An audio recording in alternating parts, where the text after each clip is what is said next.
Welcome back, Cyber Explorers. It's Alfie, and in this video we'll explore together with this step-by-step guide, how to enable or disable drag to snap layouts in Windows 11. So without further ado, let's get right into it.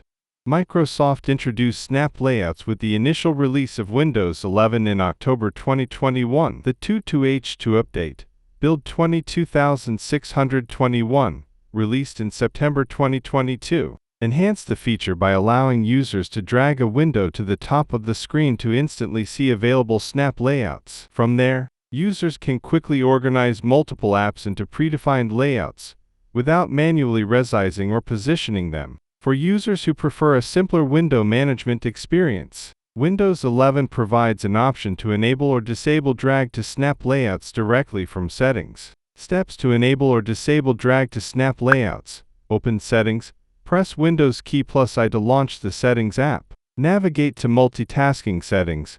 Go to System, then Multitasking. Locate Snap Windows options. Enter Snap Windows. Expand the settings. Enable or disable drag to snap layouts. Check or uncheck the option, Show Snap Layouts, when I drag a window to the top of the screen. Enable.